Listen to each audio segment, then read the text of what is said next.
Muy buenos días y bienvenidos nuevamente a Sin Guión. Estamos lunes 5 de agosto, un día extraño porque parece feriado, pero no lo es. Mañana sí es feriado. Vamos a empezar como lo hacemos siempre con nuestros auspiciadores. Prestamipe.com, donde encuentras soluciones de financiamiento para personas y empresas. Solicita un préstamo con garantía hipotecaria desde 20.000 soles o haz factoring y obtén liquidez en cuestión de horas ingresando a prestamipe.com. Cambio Seguro, cambia tus dólares y soles de forma segura y rápida con Cambio Seguro. Ingresa desde su web o aplicativo y obtén un súper descuento usando el cupón Ahorra Ya. Yo Cambio Seguro. ¿Y tú? No te pierdas nuestro próximo webinar, Tierra y Territorio. 50 años de la Ley de Comunidades Nativas, que llega con el apoyo del TAR y que se transmitirá el próximo 9 de agosto por nuestras redes sociales. Descubre así el impacto de los derechos indígenas y su relevancia hoy. Y finalmente, Camisea. Desde el 2004, Camisea ha transformado la matriz energética peruana, aportando el 96% del gas natural y abasteciendo el 70% del GLP. En estos 20 años, el uso del gas natural ha permitido reducir en 15% las emisiones de CO2 del país y ha generado más de 60.000 millones de soles para el Estado, siendo un símbolo de progreso y ahorro. Conoce más en camisea20.pe. Muy bien, y vamos a dedicar el primer bloque a un asunto que es polémico. Primero vamos a hablar de los hechos. El día domingo en la madrugada, a, antes de las 3 de la mañana, la congresista Patricia Chirinos y el congresista Aragón se presentaron en un bar muy conocido en Barranco, muy antiguo, muy tradicional, que se llama La Noche. El bar estaba repleto de gente. En el segundo piso de este bar se encontraba, entre mucha gente, el periodista Marcos Cifuentes, que estaba de vacaciones en Lima. Y le avisaron, y por eso él baja y con su celular graba, le avisaron que la congresista estaba siendo echada del local por el público presente de manera espontánea. Había comenzado con algunos gritos: lárgate, ándate, rata, vete de acá, que se vaya, que se vaya. Y ya la muchedumbre era unánime, la gritadera era importante. Él con su propio celular baja y capta estas imágenes que ayer se han viralizado. Pero hay que darle el crédito, las imágenes son grabadas por Marcos Cifuentes desde su celular. La congresista permanece sentada, el hombre que está a su lado es el congresista Aragón, que solo atina a filmar, mientras que el personal del establecimiento le da la seguridad del caso, la rodea para que no le pase nada. Lamentablemente, estamos hablando de un local donde la gente está bebiendo, son las 3 de la mañana, ha bebido toda la noche, no falta el que tira un vaso, cosa que hay que condenar pues definitivamente, porque esto pudo haber terminado muy mal, pudo haber terminado con el vaso en la cabeza no solo de la congresista, sino de cualquiera. Y inmediatamente la gente lo rechazó. Inmediatamente, de luego de esto, bueno, ayer en la mañana se viralizó el video y el congresista Aragón sacó este tuit en protesta por lo que había ocurrido. Hay que decir que, de acuerdo al testimonio de Marcos Cifuentes, al congresista Aragón no lo reconoció nadie. Lo que dice él: condeno enérgicamente la agresión a la congresista Patricia Chirinos y a mi persona, la misma que presencié anoche en el distrito de Barranco. Una democracia no hay justificación para ningún tipo de violencia. Y luego dijo que a quienes luchamos voluntariamente por el país, estos actos no nos amedrentarán. Pero la verdad es que a él no era el objeto de la ira de la gente. Patricia Chirinos sí es una persona sumamente visible, ¿no es cierto? Y la muchedumbre ahí, bueno, sí, explotó. No hay nada que discutir al respecto, los hechos son bastante claros. Ella sí les gritó imbéciles, les mostró el dedito, bueno, lo previsible. Finalmente, la Municipalidad de Barranco ayer sacó un comunicado diciendo que lamentaban estos hechos y que iban a hacer las indagaciones correspondientes. Adicionalmente, varios políticos peruanos se han solidarizado con Patricia Chirinos, lo cual tienen todo el derecho de hacer, pero han comenzado a deslizar que acá hay una serie de delitos cometidos que tienen que haber sanciones contra el establecimiento o contra los presentes. Y esto sí abre un debate que yo creo que hay que dar. Un debate muchas veces postergado. Y puedo darlo porque yo he sido atacada 7 veces por la pestilencia, 6 en mi domicilio y una en el Wonder Ovalo Gutiérrez. Por lo tanto, puedo saber de qué estoy hablando porque, digamos, he sido víctima de un ataque que para algunos no es similar, para otros puede ser similar. Lo primero es que hay que revisar un poco la legislación. Alguien dijo ayer que esto es acoso político y que la ley de acoso político prohíbe esto. La ley 31155 es la ley que previene y sanciona el acoso contra las mujeres en la vida política. Por lo tanto, el señor Luis Aragón estaría excluido, digamos, si se aplica la 31155. Pero la ley, además de establecer que tienes que ser mujer, establece que los actos están dirigidos al menoscabo de los derechos políticos de la mujer. La señora Patricia Chirinos a las 3 de la mañana en el bar La Noche no estaba ejerciendo sus derechos políticos. Tal vez su derecho al entretenimiento, a la privacidad, sí, pero no estaba ejerciendo sus derechos políticos. Por lo tanto, la ley 31155 no resulta aplicable. De acuerdo a la encerrona, ella venía de otro evento social, acompañada del señor Aragón, con otras personas y decidieron seguirla en la noche. De menoscabo de derecho político no hay. Podría haber vulneración, sí, de alguna norma administrativa. En mi caso, por ejemplo, y lo he explicado varias veces, la pestilencia se presenta en una calle residencial de Miraflores con megáfonos varios y parlante. Eso hay una ordenanza municipal que lo prohíbe y establece una multa y establece el decomiso inmediato de los equipos. Cosa que en mi caso, a pesar de hacérselo notar al serenazgo una y otra vez, jamás ha ocurrido. La alcaldesa de Barranco, que es de Renovación Popular, el mismo partido que Canales y Miraflores, ha dicho que estos actos no van a permitirse en su distrito. Bueno, en el mío sí se permiten, regularmente. Jamás se les ha aplicado una sanción, ni siquiera la policía hace control de identidad. La identidad de los atacantes la hemos determinado los que somos atacados. En el caso de San Isidro, por ejemplo, el IDL quedaba en la avenida Pardo Baleada, los miembros de la pestilencia lanzaron caca dentro del local. Eso sí constituye una falta, por lo menos administrativa, ¿no? Con megáfonos, parlantes, exactamente igual, y caca. Ahí hay delito de daños, porque alguien tiene que limpiar la caca, y no fueron los miembros de la pestilencia, que también dañaron la pista pintándola con pintura blanca. Entonces, acá lo que se ve, sí, pues, es que hay un tratamiento desde la autoridad municipal, por lo menos laxo, por llamar de alguna manera. Y luego viene la discusión ya de carácter, si quieren, moral.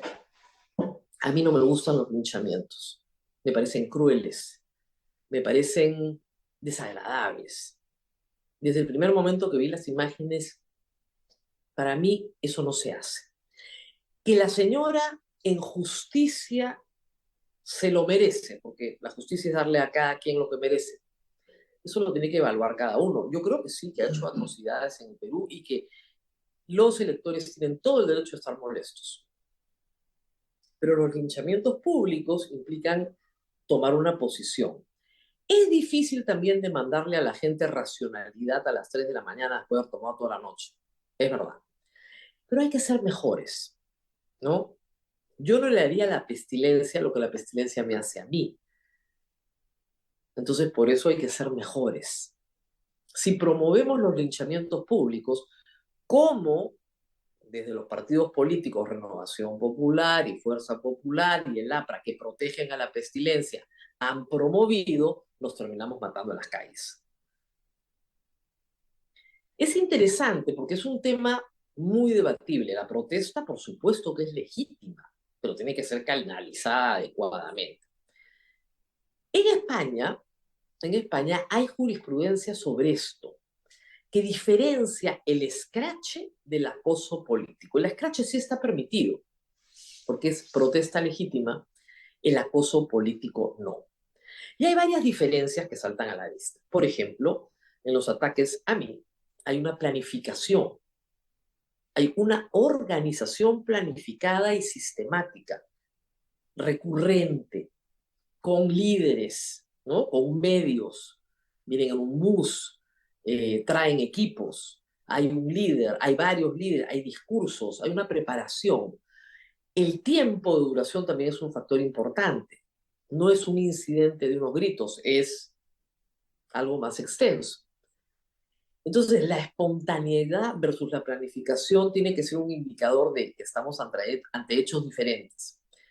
Lo segundo es que se puede protestar, por lo menos en España, en este tipo de protestas, siempre contra funcionarios públicos.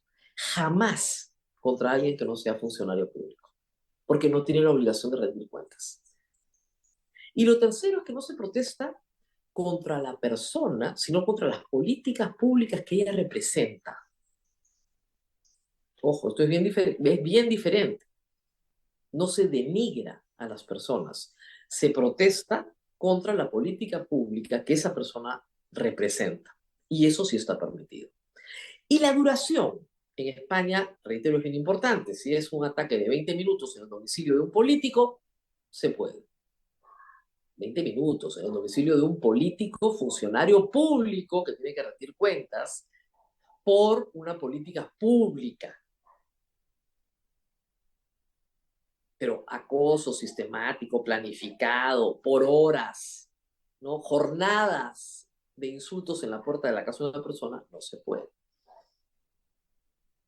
Entonces ahí hay que distinguir y tal vez sea un buen momento para que se legisle sobre la materia, se sincere.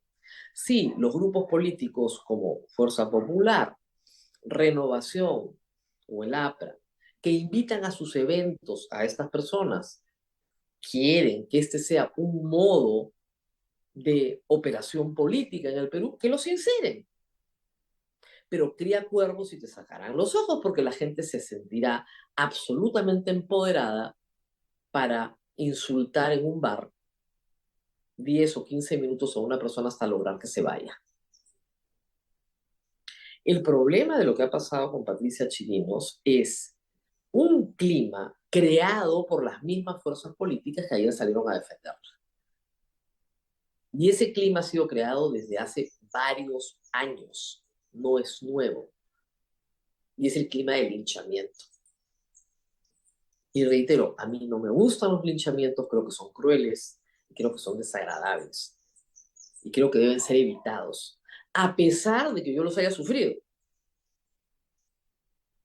Yo creo que una sociedad democrática tiene que canalizar su ira de otra forma. Pero entiendo que a las 3 de la mañana, con varias cervezas encima, la gente no sea racional. Se puede entender, pero no justificar.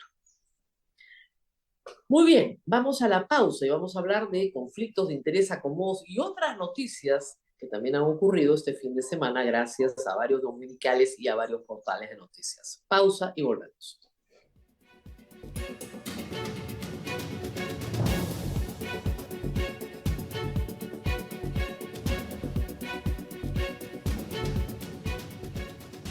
Y bueno, tenemos conflictos de interés bastante interesantes este fin de semana. Cuarto Poder y Punto Final, ambos programas políticos, ayer sacaron notas sobre la pensión de Alberto Fujimori, que como todos ustedes saben, ya lo hemos explicado acá, es ilegal. Hay una ley que prohíbe que una persona que tiene una acusación constitucional reciba una pensión del Estado peruano como expresidente. ¿Ok? Alberto Fujimori no solamente tuvo una acusación constitucional, fue condenado, cumplió parte de su condena y goza de perdón, pero parece un indulto humanitario que no termina con su condena. Lo manda a su casa para que muera en paz porque se está muriendo. ¿Ok? Ese es el tema.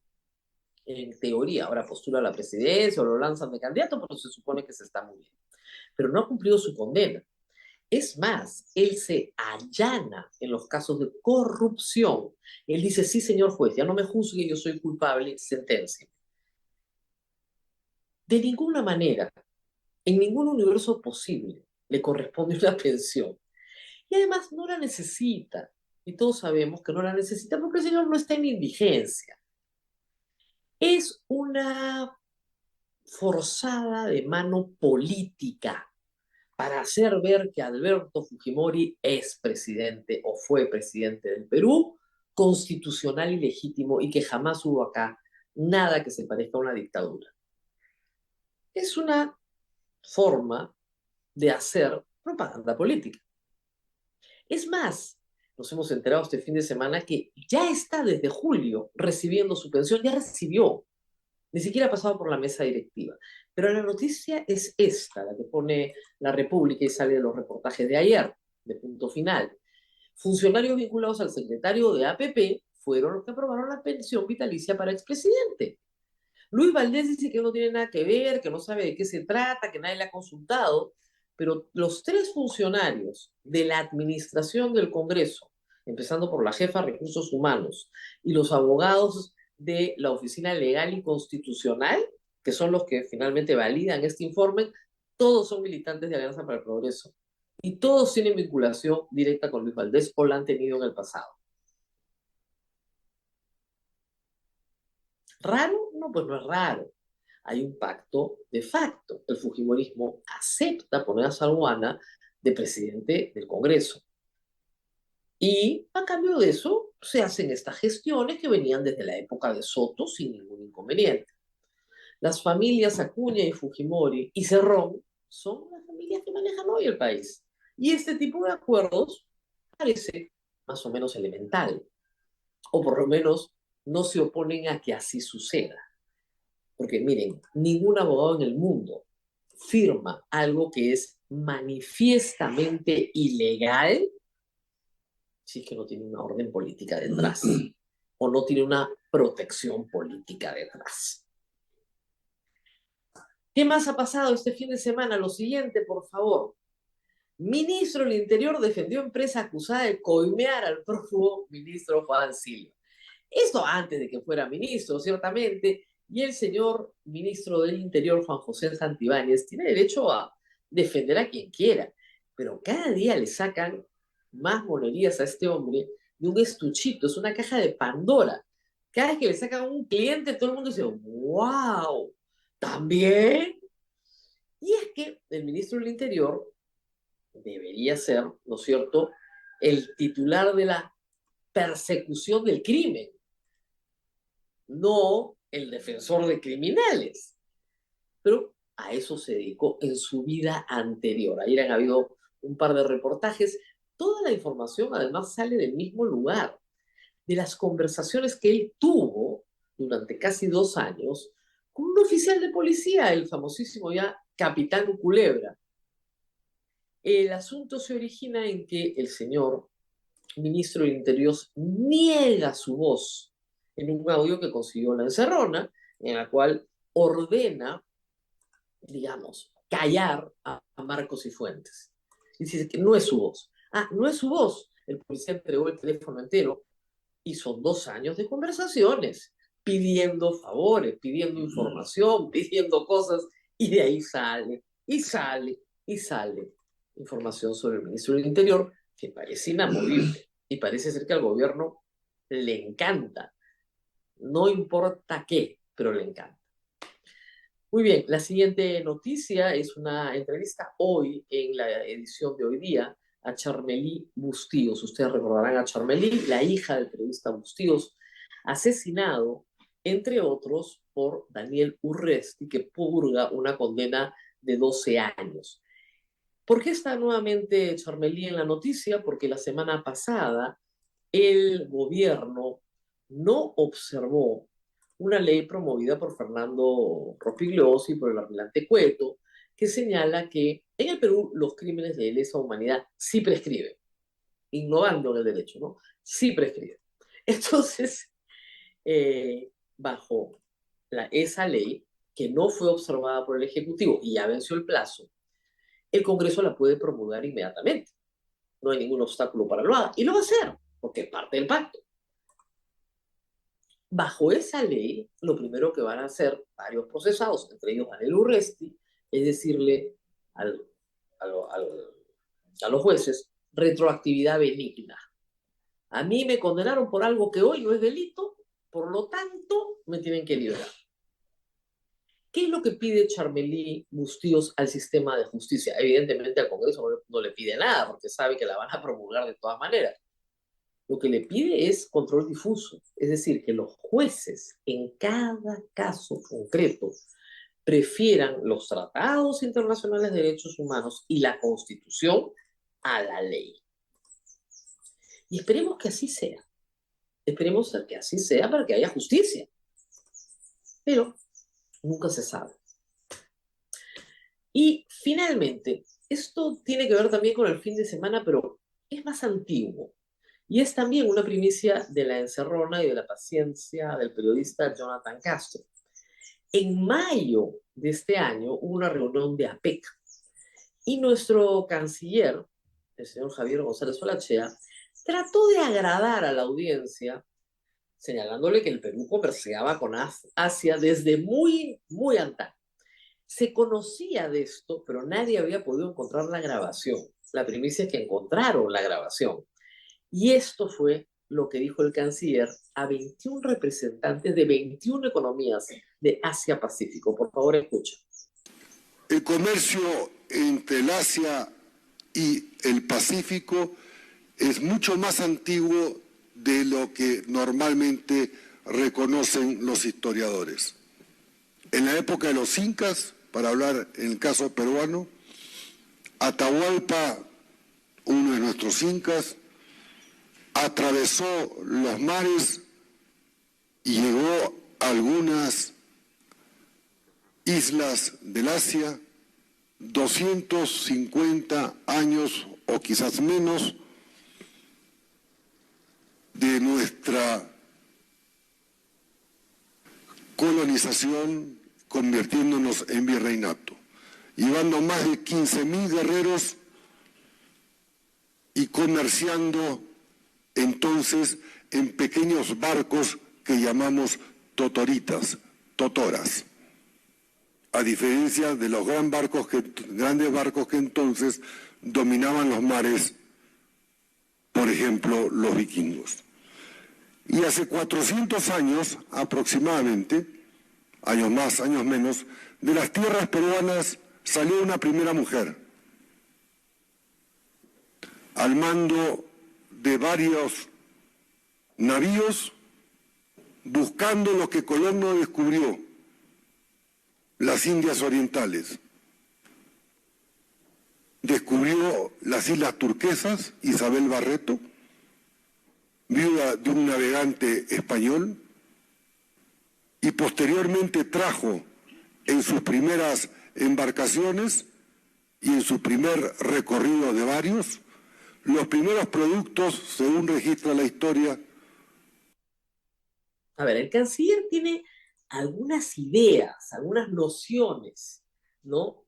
Pero hace un sancochado histórico entre los personajes, los hechos, las fechas. Ya deben haber ustedes escuchado ya varias explicaciones. El historiador José Antonio Augusto Duturburu escribió un texto muy interesante sobre una hipótesis, una teoría. Ustedes saben, los incas no tenían escritura, así que no hay nada que se pueda corroborar por escrito.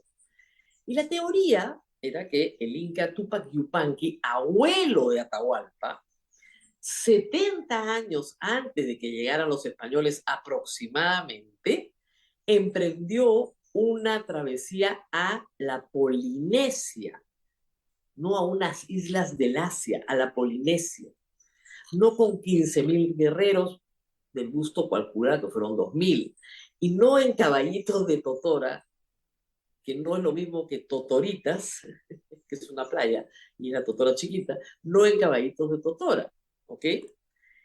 Este viaje fue producto de un experimento, ustedes recuerdan la travesía de Thor Heyerdahl, para probar que era posible navegar con muy pocos instrumentos, con los que podrían haber habido en la época precolombina, y con las estrellas y el sol y las corrientes, y llegar a Polinesia y poder volver, que era lo más complicado, ¿cierto? Y probó que se podía llegar.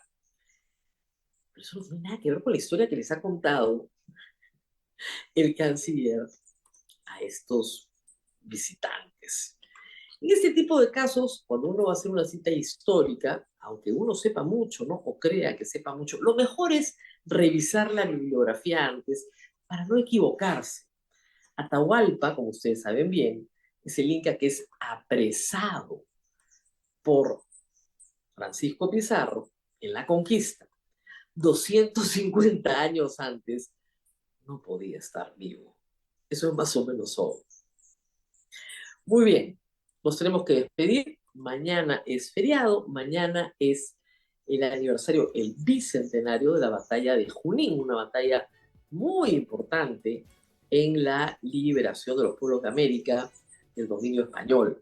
Una batalla que se creía perdida y que por la retaguardia es ganada con la famosa arremetida de Errázuriz. Sirva este día, porque es un día en el cual toda América Latina se encuentra, por lo menos toda América del Sur, para mandarle un abrazo muy cariñoso a todos los venezolanos que están en el Perú, que pelearon por la independencia en el Perú, en estas tierras, y pensar también en la retaguardia de Errázuriz, y que finalmente esta semana se comience a definir un rumbo claro para que se recupere la democracia en Venezuela. Nos despedimos, no sin antes mencionar, como siempre, a nuestros auspiciadores. Prestamipe.com, donde encuentras soluciones de financiamiento para personas y empresas. Solicita un préstamo con garantía hipotecaria desde 20.000 soles o haz factoring y obtén liquidez en cuestión de horas ingresando a prestamipe.com. Cambio Seguro, cambia tus dólares y soles de forma segura y rápida con Cambio Seguro. Ingresa de su web o aplicativo y obtén un súper descuento usando el cupón Ahorra Ya. Yo Cambio Seguro. ¿Y tú? No te pierdas nuestro próximo webinar Tierra y Territorio, 50 años de la Ley de Comunidades Nativas, que llega con el apoyo de DAR y que se transmitirá el próximo 9 de agosto por nuestras redes sociales. Descubre así el impacto de los derechos indígenas y su relevancia hoy. Camisea. Desde el 2004, Camisea ha transformado la matriz energética peruana, aportando el 96% del gas natural y abasteciendo el 70% de GLP. En estos 20 años, el uso de gas natural ha permitido reducir el 15% de las emisiones de CO2 del país y ha generado más de 60.000 millones de soles para el Estado, siendo un símbolo de progreso y ahorro. Conoce más en camisea20.pe. Nos vemos conmigo nuevamente el día miércoles. Que disfruten de su feriado el día de mañana. Hasta pronto.